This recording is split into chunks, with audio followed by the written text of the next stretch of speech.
हरियाणा आणि जम्मू काश्मीर विधानसभेचा निकाल लागलेला आहे आणि महत्त्वाचं म्हणजे हरियाणामध्ये बहुमताचा आकडा भारतीय जनता पक्षाने पार केलेला आहे।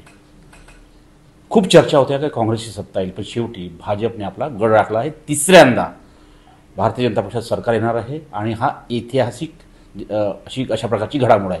या संदर्भात चर्चा करण्यासाठी माझ्यासोबत आहेत भारतीय जनता पक्षाचे सरचिटणीस विनोद तावडे। सर, आपलं स्वागत आहे न्यूज 18 लोकमध्ये। सर, कसं बघता या संपूर्ण विजयाकडे?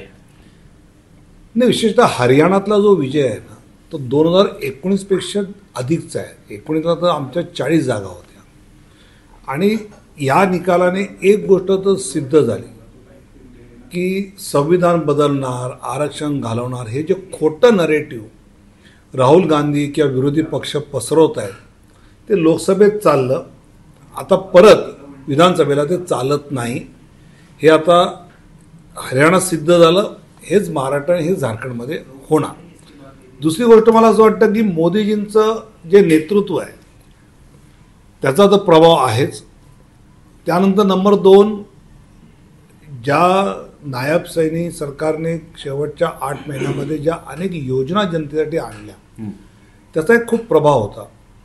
आणि तिसरी गोष्ट मला वाटतं की भारतीय जनता पक्ष आणि भारतीय जनता पक्षाच्या विचारात समर्थन करणाऱ्या लोकांनी खाली गाव पातळीवर बूथवर जाऊन जे मतदारांना बाहेर काढलं, ह्या तिन्ही गोष्टीचा परिपाक मला असं नक्की वाटतं की या विजयामध्ये आहे। आणि त्यामुळे हरियाणामध्ये सगळे सेफॉलॉजी, सगळे एक्झिट पोल, म्हणजे आता मला तर एक्झिट पोल आणि सेफॉलॉजीवाल्यांचं आश्चर्यच वाटतं। लोकसभेला आणि त्या याच्यामध्ये याचा अर्थ खरंच ते लोकांपर्यंत पोहोचतात का, वरवर काही विश्लेषण चालतं, अशी स्थिती मात्र आज नक्की या निकालानंतर जाणवते। एक तर जर बघितलं महत्त्वाचं म्हणजे ज्या पद्धतीनं या सगळ्या घडामोडी होत गेल्या, ओबीसी जे राजकारण हरियाणामध्ये आहे त्यामध्ये इतर मागासवर्ग हा निश्चितपणे गेल्यावेळी पाठीशी होता, यावेळी तोच पाठीशी राहिला असं वाटतंय।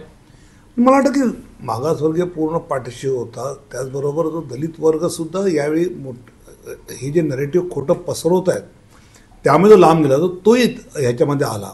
त्यामुळे एक ठराविक समुदायाला भाजप विरोधामध्ये उभं करण्याचा प्रयत्न लोकांनी केला, पण तेवढा सोडला तर बाकी कुठलंही मला असं वाटतं कुठेही धक्का त्यातला लागला नाही आणि चांगलं समर्थन भाजपला 19 पेक्षा जास्त आज मिळालेलं दिसतंय। एक तर चर्चा अशी होती की साधारणतः ज्या पद्धतीनं शेतकऱ्यांच्या विरोधी कायदे जे त्याला परत घेतलं होतं केंद्र सरकारने, ते 3 कायदे असो किंवा अग्निवीरची योजना असो किंवा कुस्तीपटूंचा एक चर्चा होती की जे एक नेरेटिव्ह सेट केलं जात होतं की हे भारतीय जनता पक्षाच्या विरोधात आहे, पण निकाल वेगळं सांगतोय।